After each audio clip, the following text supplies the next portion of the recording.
Welcome to the Judgment Free Zone. You download the Alcohol Free Marriage and More podcast, episode 65 for October 16th, 2023. Now adjust the volume control so that the sound can be heard in all parts of the room. Recorded live from the cornfields of Central Illinois, you're listening to the Alcohol Free Marriage Podcast with Matt and Amy. Come and learn and share a journey with two former craft beer enthusiasts who went from daily drinkers to teetotalers and basically never lost their love for their life together. Hey, a freak show!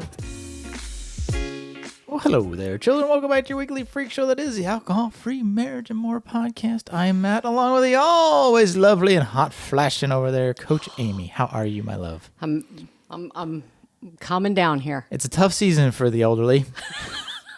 It's cold outside, but then it's warm, but then you go outside and do stuff, then you come inside and you're warmer. I went outside. We went for a walk before this, but I'm like, oh, I'm going to be too cold. Put a sweater on, a light sweater, put my jacket on perfectly. Then you came in, then normal. You're warm from the walk. Come in, I'm like, oh, I'm good. Sat down. Now I'm hot. On fire. It was just like, huh. Yeah, so...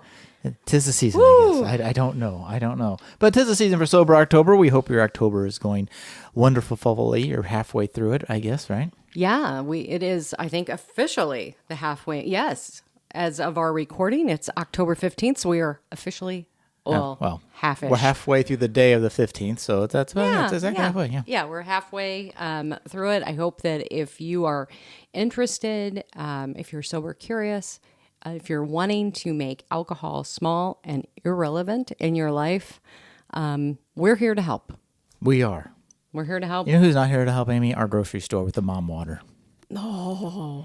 I'm sorry, moms of the world. Guys, you know what? We try and say moms are the heroes and moms do work Mom so can hard. do everything. Mom can do everything. And then we say, here, Mom, drink this. No, Mom, you really can't do everything. You know what you need? You need water that's infused with vodka. Yes.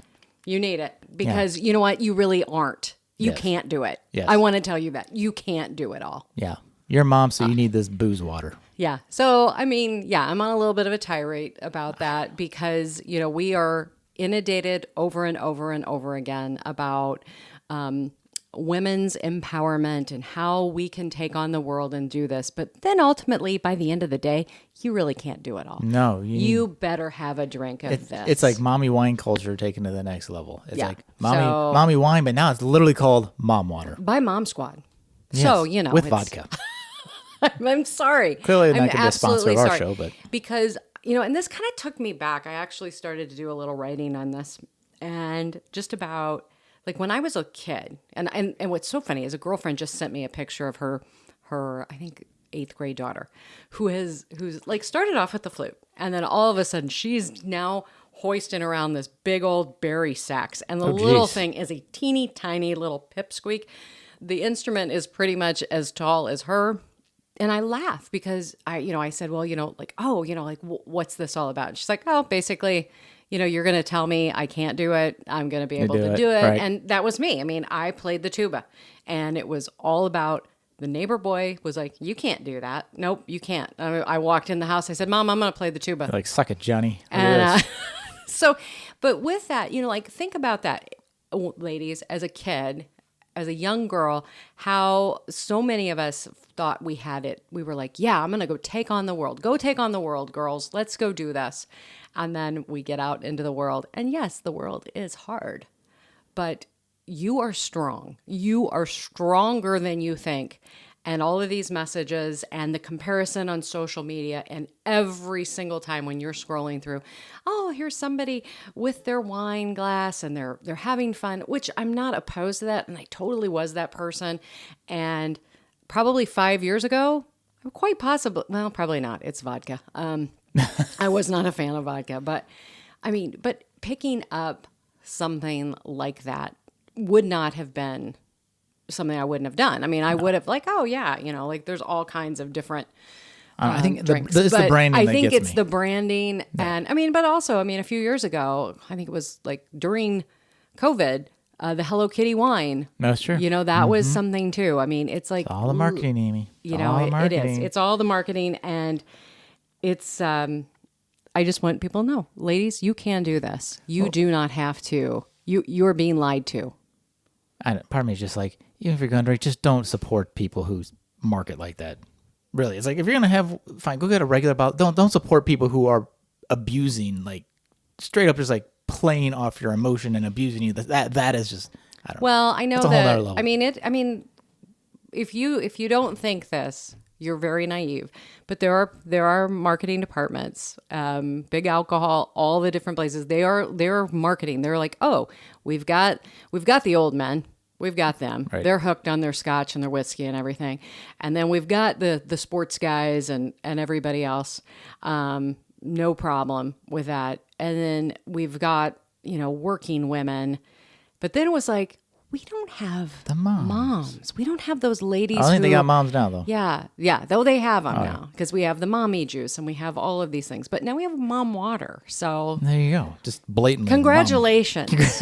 Congratulations. You win? Like, yeah, I don't know. All right, kids. Well, if you don't want to drink mom water and you want to get some tips that helped us, like quit like we quit, you can pick up our 7 tips that helped us at joyontheotherSide.com, our 5 o'clock summer alcohol-free edition. Yeah, you can And get that. Yes. And speaking of alcohol-free things, Amy, you can always go over to Go Brewing and click our link down in the Yep. description there. Yep. And you get $5 off your first order. Oktoberfest is sadly gone, I know. but the grapefruit is here Yeah. here to stay. Yep, It was sold yep, out, but yep. I think it's back in stock. But And upcoming, the Sober Summit that I am participating in is coming up in November, the 8th, the 9th, and the 10th. This is a free online event.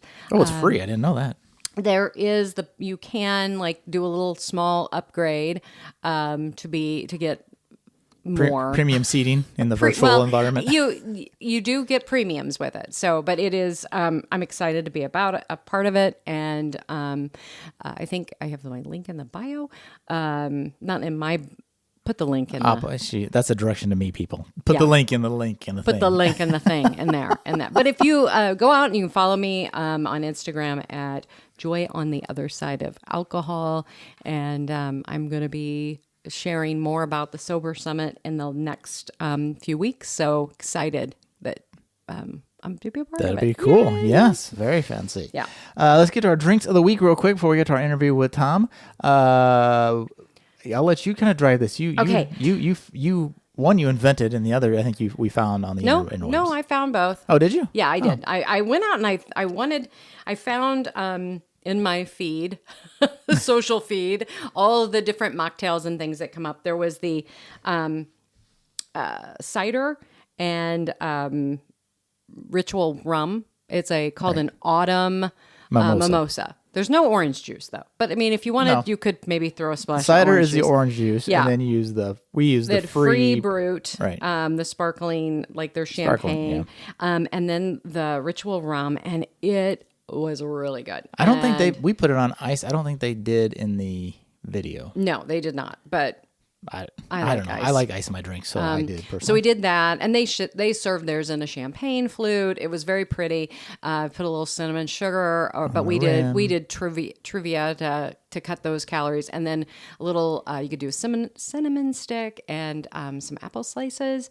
Very festive, very good. I would completely recommend this for your drink at the holidays, especially on Thanksgiving. Yeah. Oh yeah, especially because if you can't find the individual cans of like the brute, you got to open a whole bottle. So it's more of a big group kind of drink. And then the next one was it's kind of a cran cider. Yeah, we were like, what do we call this? We're like not cran really sure. apple cider yeah, sparkling. cran apple cider, whatever. But it's again the cider, some sparkling. We use the Spindrift, the cranberry Spindrift, which I don't know if this is available right now. It'll come back. I have my secret stash from last year, and We found by the case at Sam's Club last year. I'm fingers crossed. It comes was back. so.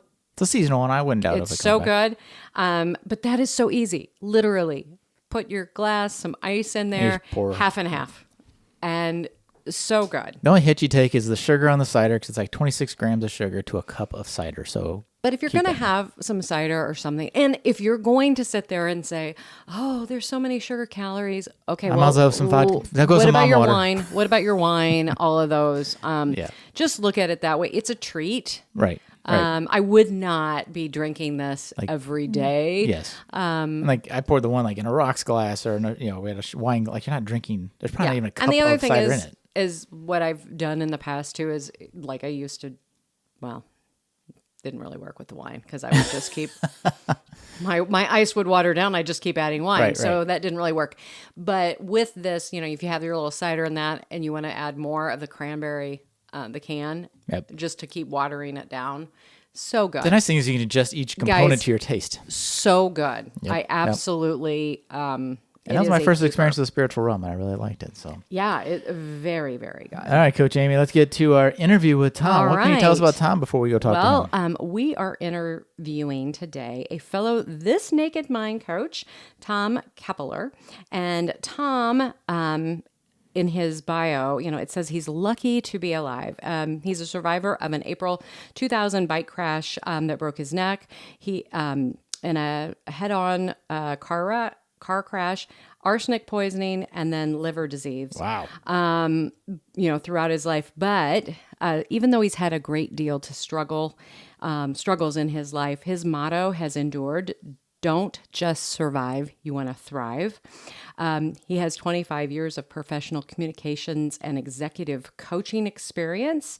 He's a professional coach, communicator, and he's an executive. He's based out of the greater Boston area. Boston. Yes. And in 2020, and I think he committed himself to being alcohol free. And this was enabled by This Naked Mind framework. That the same coaching and everything that I went through, he did too. That's when he went alcohol free. And then he became a certified This Naked Mind coach as well.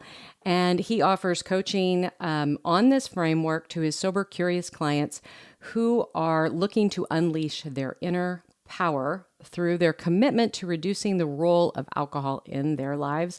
He's a native of Florida, but like I said, he lives in Greater Boston since 1997, and he enjoys working on old houses and cars, writing, karaoke, and spending time with his super dog, Woody. And I just thought I would leave it at that. Let's go to the interview. Okay. Hi, Tom. Welcome to the Alcohol Free Marriage and More podcast. If you're laughing at me, go ahead. Everybody can laugh at Amy. It's so good to be with you. Thanks for having me. We're so happy to have you too.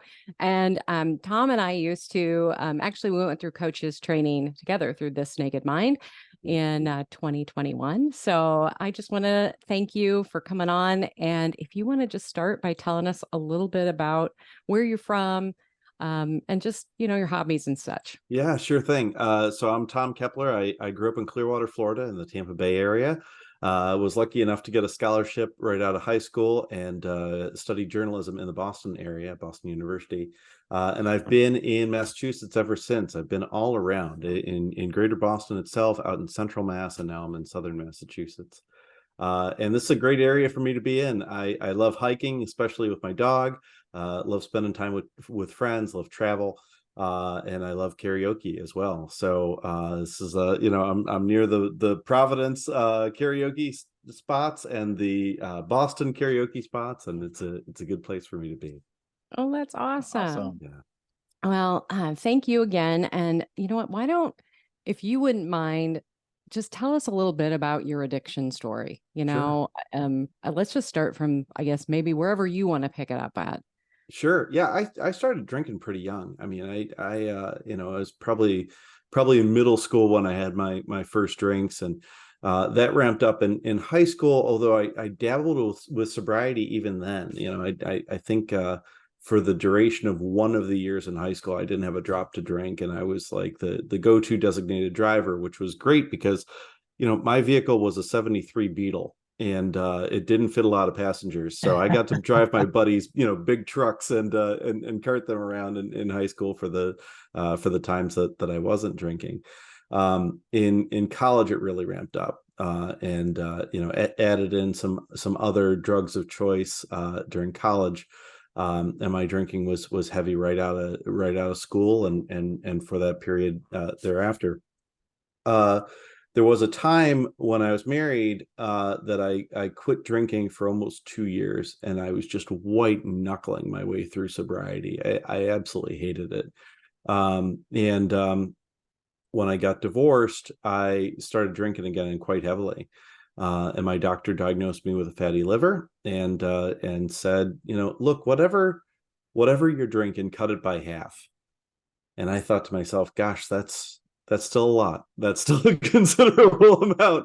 And I was drinking every night. And I lived near, when I moved to Newton, when I got divorced, I lived near, some great restaurants and bars. And, I would just convince myself that, well, I don't like to cook for myself, so I'll go out and get a bite to eat. And that was always accompanied by, several Guinnesses. Guinness was my drink of choice. And so that was really problematic for me. And I sort of espoused this work hard, play hard mentality. I traveled a lot for work at the time. I was head of communications for a global company. And between being on the road and long hours and whatever, alcohol was my escape. Wow, I can identify with a lot of that. Yeah, the long hours and travel, and and the work hard, play hard. That I think that must be. It's like a guy excuse, I think. It's like, oh, I work, so it's okay that I do this because I worked hard, so I deserve it. It's all that deserving attitude, right? Yeah, absolutely. It felt like a treat, and it wasn't really until I started, developing the fatty liver and brushing up on the science behind alcohol that I realized this isn't a treat at all. Yeah. But it took some time to get there, for sure. Well, tell us about that. Like, when did you start to, I know you said that you white knuckled for 2 years when you were married. Yeah. Tell us about that, because I was married previously and my ex drank a lot. And so I didn't drink as much then. Yeah. And I'm really curious about, like, why did you quit during that period of time too? Yeah, it was, there were a lot of factors that played into it. I really thought I was struggling to, wake up and fulfill my obligations, both at work and at home. I had a massive home renovation that was going on at the time, and I just felt like I was burning the candle at both ends. And I would just wake up feeling really depleted.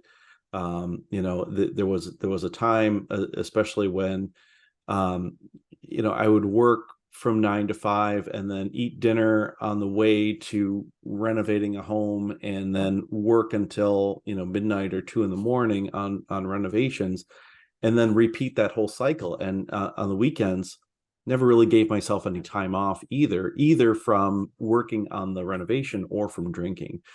And just got to a point where I was feeling really depleted. And there were other factors along the way there too, but I really thought, gosh, I'm just gonna quit drinking.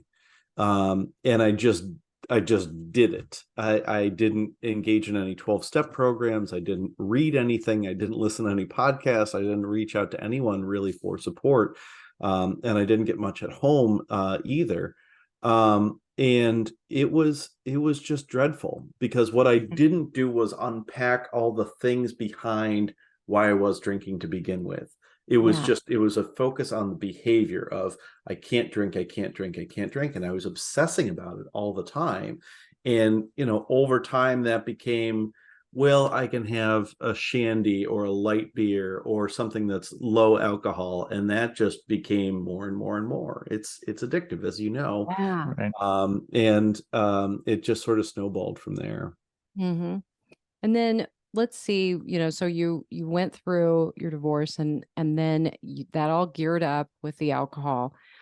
When did you start to get real sober curious and like decide it's time to figure out what's going on here? Was that after the diagnosis then? Yeah, it certainly was. I kept drinking after that diagnosis, and I just, like the doctor recommended, I just tried to cut back a bit. And I started thinking to myself, God, cutting back might not cut it. I might have to, go abstinent again from it. But I was dating someone at the time, and we went to Nashville together, and the Tennessee Titans were playing in the playoffs that particular Saturday when we landed. And so we wanted to root on the home team, right? So we went out to a bunch of bars on Broadway and, rooftop bars with football playing, and watched the game and guzzled down a bunch of drinks. Checked into the Airbnb. We, took a short nap and then went out on a pub crawl. And I remember, at the third or fourth stop along the way of the pub crawl, being on stage singing karaoke, and I couldn't see the words, and I couldn't remember them either, and I was just blacked out on stage. But for whatever reason, another drink just sort of arrived, and I kept going, and made it home to the Airbnb safely, and got sick to my stomach, and I did that for 3 days straight. I couldn't hold anything down. And I was shaking, and I couldn't, even hold water down. And went and got an IV infusion at one of those, we fix your hangover kind of places, not a medical facility by any means. And made it to, the reason that we went to Nashville to begin with was to see Brandi Carlile play at the Ryman. Made it to that concert, and I just poured myself into the seat, and God, we had great seats, and it was an amazing show. And I remember at a certain point in the show, she went up into the balcony of the Ryman, the mother church of country music, right? And it was just her and the Hanseroth twins singing into a microphone, unaccompanied, just a cappella. And for whatever reason, that moment moved me, and I said, I've got to quit drinking. I've got to quit entirely, and I need help. And so the following day, on the flight back to Boston, I was Googling, alternatives to AA for quitting drinking. And I found This Naked Mind by Annie Grace, who you and I both know. And I ordered it on Audible, and I got a print copy as well, so I could refer back to it. And I told my partner at the time, I said, I'm going to quit drinking. I said, I think I'm done. And she said, if you quit drinking, I'm going to break up with you, because you just won't be an interesting person. And I said, well, that makes it an easy choice, doesn't it? I just, it was her or the booze. And that was an easy choice. So we It was like you're like Fun Bobby on Friends, right? Like, oh, if you quit drinking, you won't be any fun anymore. The reason that's harsh in a couple of ways. Yeah, that was an eye-opening moment. So I listened to the book, over the course of several days in the ensuing weeks, and I kept drinking. I mean, the book pretty much says, keep drinking and approach it with curiosity. And I went out one particular Sunday, and drank all day at the local pub, and cavorted with my local my fellow locals at the bar, and we all knew each other, and we had a great time. And then at the end of the night, everyone had really gone home, and I was still there, and sort of came to my senses. I was like, tomorrow's Monday. I got to get going. And so I walked home, and on the way home, I threw up. I mean, the fatty liver caused me to throw up a lot, a considerable amount, but it was rare that I threw up like while drinking or close to drinking. It was usually like a late morning thing. So I could tell myself, oh, breakfast just didn't settle, or I should cut back on coffee, or, I've just got a tender stomach. But this time I threw up in the bushes of a car dealership, and I sort of came to my senses, and I was like, that's it. I'm done. And I had been journaling, and I had been really paying attention to my mood before, during, and after drinking. And that curiosity and that those beginning stems of inner work were really very helpful in helping me sort of build the case to myself, because I'm a real logical guy. I really needed to build an argument for why drinking just wasn't a good fit for me. And so February 10th, 2020, I woke up and that was it. I was resolved to never drink again that morning. Wow. I mean, it sounds familiar. Yeah. I mean, definitely for me. Like, I like how you said, I'm going to build this case. Yeah. I'm going to build this case. Like, Yeah. okay, what's going on here? And what am I going to do after this? Yeah. I mean, that had to have been there too. I mean, Yeah. your fun times are, you've already been told by the girlfriend that we're done if you're going to do this. Yeah.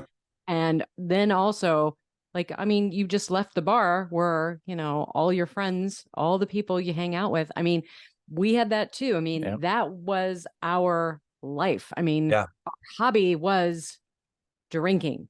Yeah. Well, Tom, the one thing you touched on that really keys back to my experience is finding every reason for another problem other than the booze, right? Like, oh, my Oh, yeah. breakfast, or like, oh, I need to, like, I used to never be able to drink. I can't drink coffee. It doesn't agree with me.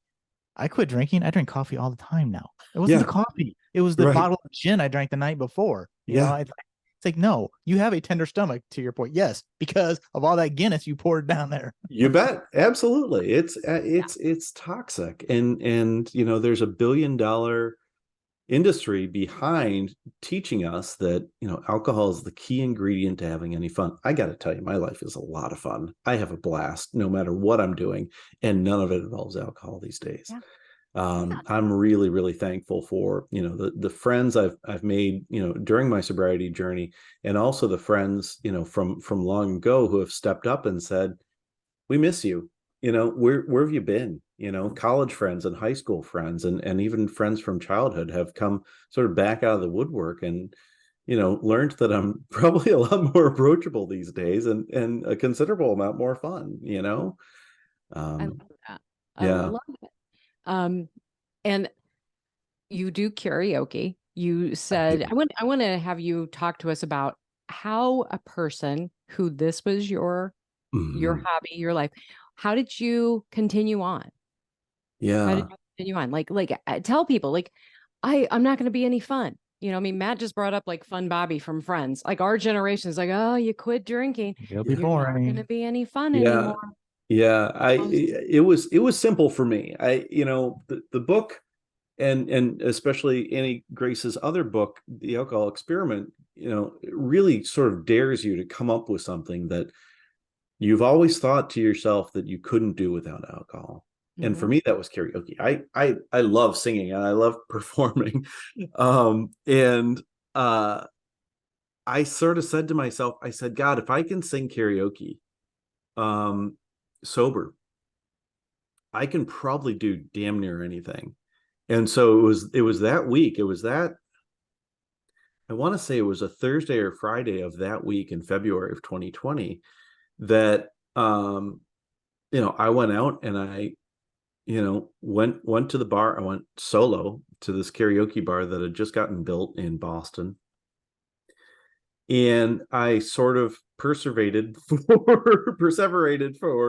moments, however long that moment was. And I finally put my name in and I was like, here goes nothing.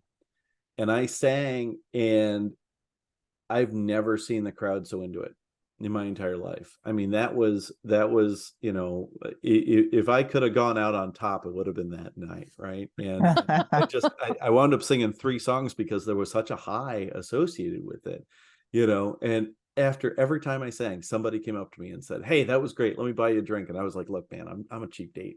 Soda water with lime. It's going to cost you $1.25. And, but that was, there used to be this campaign by, I think, the ad council or the feds that was, what's your anti-drug? And for me, karaoke was my anti-drug. That was the thing that really, made life fun for me at a time where, I felt like I needed a boost, and it was a good confidence boost to say, I can go to bars, I can keep it in the house, I can sing karaoke, I can be around my friends who drink. And there are other programs out there that say you You can't do can't. any of those things. And luckily I found a framework that really works for me and that enabled me to socialize and have, what looked to me like a very normal social life. And so I got about a month in the wild under my belt before the lockdown hit. And that was a really, really important month for me to be able to prove to myself, look, I can do this. And so there was less sort of social anxiety sort of coming out of the pandemic for me than there would Mm, have been if I had quit during the lockdown. gotcha. Yeah. Wow. Yeah. So you're karaoke, you're getting, you got your social life together, and I'm assuming the guy who said she would leave if you quit drinking left. Yeah. What is um like what is being single, the dating scene like when you get on that or whatever the dating apps are nowadays and Yeah, say, there's I plenty. don't drink, right? Like there's gotta Yeah. be plenty of people like, well, I'm not gonna go on a date with somebody. What's the dating world like when you are a non-drinker? Is it I, harder, I different? found it to be great. I say that I'm alcohol free in my profile on any of the dating apps that I'm on, or anybody I sort of meet out in the wild. And I just sort of established it from the beginning. There have been plenty of people along the way who have had a lot of questions for me, just in the chat portion of the dating app. One became a client and wound up quitting booze for good, which I'm thrilled to report. But for me, from a dating perspective, it makes things a whole lot easier. You're so much more clear-headed. You meet people who are at least okay with you not drinking, if not sober themselves. My partner now, barely drinks. She probably has 4 drinks a year. Mm, And we have just a wonderful relationship. And it's never proven to be an issue for me. And even in that moment on the airplane when I was sort of feeling my worst and depleted physically and emotionally and what have you, I knew I knew she was wrong. And I knew that I would be just fine socially and emotionally and physically too if I quit drinking. oh, and that's probably for some people is not the case.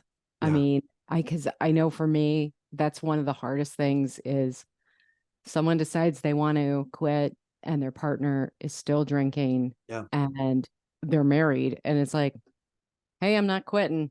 Yeah. And too bad. And I don't know. I think being sober and or alcohol free or whatever we want to call it and going into a relationship, I mean, that's the real, true, authentic you. Yeah. And I think that is so freeing and that I just am like, there's no way, even when I quit, because Matt followed me and 9 months later, and I just remember being like, okay, well, I've been down this road before. I've been divorced before, and this will really suck if that happens, but Yeah. I'm doing this. But our relationship improved like Yeah. so much just with one person quitting. I Right. mean, it, one person present was just, it's so much better than, than the way it was. I Oh, mean, 100%. Yeah. yeah. Well, and Tom, when your doctor said you need to cut your drinking by half, even if it was a lot, Yeah. did you actually try and moderate? And what was your experience with that? I did, Matt. There wasn't a whole lot of time in between those two things, right? It was early January that my doctor said that to me. It was the second or third week of January when we went to Nashville, and it was the 10th of February when I quit, right? So things happened. They seemed to take forever, but it was really only, the course Right. of 6 weeks or so. So Gotcha. yeah, And so going into the pandemic, how was that? I I mean, changed my because life. I absolutely changed my life. The pandemic was a very, very hard time for a lot of people. And a lot of people died and a lot of people suffered from it, both, economically and physically and emotionally, mentally, what have you. I thrived. I was close to 300 pounds at the time. And so that didn't help the liver or the sense of fatigue or anything of the sort. I had been journaling a lot, like I mentioned, and I kept coming up with a list of 13 topics that always bothered me. And they were the things that, I sort of identified as the reasons behind why I was drinking to begin with. And no matter how I, knocked things off the list or combined them or added to them, it was always 13. And knowing what little I did about infectious diseases at the time, I've done some comms related to infectious diseases. And I was like, it's going to take 18 months before we get a vaccine. But we've got 6 months of this lockdown, with the masks and staying at home and all that. And that meant for me, I wouldn't be traveling for work at a bare minimum. And I probably wouldn't be going into the office much. And so I took that 13 and I multiplied it by 2, and that's 26. And 26 weeks is half a year, right? And I said to myself, I'm going to take each of these topics and obsess about them for 2 weeks and listen to self-help books about them and listen to podcasts about them and read about them and meditate and stretch and hit the spin bike thinking about them and, lift weights, but, just really obsess about that topic for 2 weeks and then just put it back on the shelf. And that's what I did 13 times in a row, 13 intervals of very, very, very intense work. And during that period, I got my mind right and understood why I was drinking so much and understood that, drinking was masking a whole lot of other things that needed to be untangled too. But at the end of that 6 months, I was 85 pounds lighter and I was happier and healthier than I've ever been. And, I've put a couple of pounds back on since then. But my life will never be the same as a result of that. Yeah. Yeah. And I hope I can mention this, but I think you had a TikTok channel where you I did. where you I were did. documenting this, I which did. was pretty cool too. Yeah, I wound up taking that down after a Okay. period of time. It sort of served its purpose. Yeah. It was really, there are some nasty folks out there. The comment section of the internet is no place to be these days. Yeah. And a lot of people being very hypercritical about me, picking quote unquote the wrong path to sobriety, right? Because some folks in a different program think that that's the only one. And while I respect their beliefs and their rights to have that opinion, the volume of comments on my TikToks where I'm just a guy riding a spin bike lip syncing to a song, and then saying something about it in the caption, something about my sobriety in the caption, that wound up not being the right path for me, TikTok. But there are plenty of great creators out there and on Instagram and Facebook as well. And that wasn't the path for me, but it worked at the time and it was a lot of fun. Yeah. But it's such a shame. I mean, because that's like you and Matt, we've talked a lot about this. I don't care how people, get alcohol free or get sober or whatever you want to call it. Yeah. Get healthy. I mean, I look at this as getting healthy. I mean, mentally, I was a basket case. And when I quit drinking, I mean, I was literally falling apart every morning, looking at myself in the mirror and being able to, and I went in like literally as we were going into the pandemic, because I was like, if I don't quit, I could die. I mean, that was kind of where my mindset had gotten. And using the pandemic as a time, like I'm at home. Can't do anything anyway. I can't do anything. I'm going to connect with you. I'm going to do what I can to get myself healthy, because even what you said, like about the vaccine, I got to get healthy. I mean, I got to get healthy. And so that, I was researching everything that I could about what kind of supplements are going to help us, get healthy, and let's exercise. And so I remember just taking the family, we'd go on these big family walks, like, all right, let's go for our walk. But being able to, with respect, because I know that it was horrible and it was an awful time, but to be able to say, I'm going to use this instead of going the other way. I'm going to use this to improve myself, because I just, like I said, it did go the opposite. People either thrived who were at home Or went deeper in the hole. went deeper in the hole. Yeah. You bet. You bet. And that's why I feel blessed to be a coach, because now people are, they're still coming out of it right now. Oh, absolutely. I really think there's a movement afoot toward sobriety. Mm-hmm. And it really feels that way. And I try to sort of extract myself from whatever echo chamber I'm in as a person who's alcohol free and as a coach, right? And as an advocate for this stuff. But it really feels like more and more people are saying, this is stupid. There's this feeling. It almost feels like in the late 90s when people started realizing cigarettes just aren't that cool. Right. And you wind up smelling funny, and you're stepping away from your friends and spending time outside on a cold, rainy night to have a cigarette, whatever. What's the point? James Dean looked cool smoking a cigarette, right? But none of the rest of us did. And I feel like there's a movement afoot around alcohol that's very much the same, where people are just realizing all this advertisement is just lying to us, and I don't like the way I feel, and I don't like the way I act, and it's not helping out with my relationships or my friendships or what have you. And I have a lot of people coming to me, whose drinking ramped up during the pandemic and who are now sober curious. Yeah. Well, and the internet aspect is interesting, because as much good as you can get as far as getting sober and learning, finding a new tool or a new whatever, there's always whatever interest group you're with. I mean, I'm like a photographer and a drone pilot. Those groups, when they're in it, if you're not doing it this way, you're doing it wrong. Instead of just encouraging people to explore and do it, right? I mean, Tommy, we're all communicators. You could get into debate about the Oxford comma with people if you want to, about how that's right or wrong, right? So it's both good and bad, but we try and encourage on our podcast. Yes, we have a process that worked for us, and great. But whatever, it's your journey. Yeah. Whatever, whether that's drinking less, none, whatever is getting you to a healthier lifestyle, cool. And share it with others and let them know, but don't prescribe that that's the only way you can do it.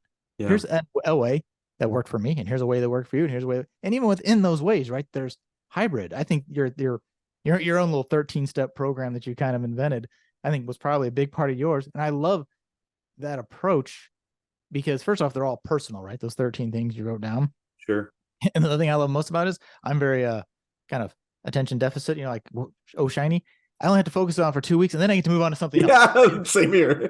And he's like, you got to read the Bible with me for the year. And I'm like, a year? I'm like, can we do it for 2 weeks? So I like the 13 things over 2 weeks. That I think that's a great and journaling. Amy always talks about journaling. Do you still journal today? Yeah. I am not as disciplined about it as I once was, but at least twice a week I'm journaling, and it just helps with so much, to look at your thoughts on paper in black and white and say, is this true? Or why do I think this? Why do I feel this way? Why does this thought keep coming up? Where's it coming from? Who's saying it? Is it me? Is it my voice? Is it a younger version of me? Is it somebody else? And just as a tremendous supplement to therapy and all the other work, journaling's been transformative for me. So is there a book in there somewhere, maybe? What's that? Is there a book in there somewhere, maybe? Oh, I'm sure. I don't have to slow down. I should do 2-week intervals and write the. There you go. Write the book I've been thinking about. A book in a year, a 2 weeks interval. There you go. I love it. And I love how you talked about, that the journaling piece, because I know so many people, and I journal, it comes in waves. It's like all of a sudden I'm in this journaling mode, and then it kind of fades away for a while, and then all of a sudden it just comes right back. And some of my clients are like, well, I just don't journal. I'm like, I've been trying to give them, what is that? There's a acronym like the daily log, and it's what did you learn each day? What did you observe? And then the gratitude, and just 3 lines just to get you started. Do you have some tips that you would encourage people to at least look at? And I love how you had those questions there too about, are these thoughts? One of the simplest things, one of the simplest writing exercises that I do pretty regularly is rosebud thorn bulb, right? So the rose is, what's the best thing that happened this week, right? What is the shining flower in a vase on your table that you're holding up to say, this thing happened, and by gosh, it was great, right? The bud is something that's emerging, right? Something in the near future that you're looking forward to. So really, what's really, getting you out of bed with a spring in your step in the morning, right? The thorn is, what's the worst thing that happened this week, or something that is just, chronically plaguing you or what have you. And the bulb is a light bulb, right? So it's your idea for how you can turn that thorn around, right? The steps that you can take to really improve your situation, if just incrementally. I can go for a walk, I can sit in the sunshine, I can play with my dog, whatever it is. I've got a big group of friends, and we try to be pretty disciplined about doing that with one another once a week. And it's a really fun exercise. I really recommend it. And it's easy, right? It's easy to remember. It's easy to do, and there's a peer pressure element to it too. So that's proven to be very helpful for me. The other thing that I'd recommend is something that I actually found on TikTok. It's called the Shadow Work Journal. I think it was 14 or 15 bucks. It is a journaling book. It is a journal with prompts that ask you, sort of guide you through shadow work. One of the most transformative things I've ever done. And I just started doing it maybe a month ago. And it is really, really, really helpful. I think I'm gonna have to. Okay. Yeah, we add it to the library. Amy's gonna be buying something else. Here comes the Amazon truck. Every day I'm like, did you order another book? Yes. And you know what, I love how you said earlier too. You're like, as I remember with Annie's book, I downloaded the Audible. Yeah. But I went and got it as well. And I do that with so many books. It's like, if I can listen to it and I'm getting something out of it, then it becomes this reference book that I go through and I highlight and I use. And so I really appreciate that, that you said that, because I even encourage now my clients. I'm like, look, listen to it and buy it. Yeah. Yeah, and absolutely. have it, because that's most of us. And I don't know if you have this as well, but for me, I've never been diagnosed, but I'm pretty sure I have ADHD. Same. Same. Yeah. And it's just like, and I think there's so many of us who struggle with addiction. Yeah. Who, have this. It's like that brain that kept going. Yeah. It's a way to quiet down that brain. Absolutely. That hamster got to get knocked off the wheel somehow. And being able to really go through these steps. I just, there's so much here. I'm so excited that you gave us those two different ideas. I'm going to be using them as well. And I'll give you about a week till she has me doing it. Good luck. Do what Tom said. Now you need to do too. Exactly. Yeah. But I would, I want to invite you, if you are ever in the area in Illinois, a friend of ours is going to be opening up a karaoke bar. Yeah. Which is so cool. And I'm just like, yes. He's also sober, and he is going to have mocktails and all of these fun things as well. So if you're ever coming through Bloomington, Illinois, do some sober karaoke. That's awesome. Oh, looking forward to it. I found actually about 20 minutes from here in Attleboro, Mass. There is a cafe.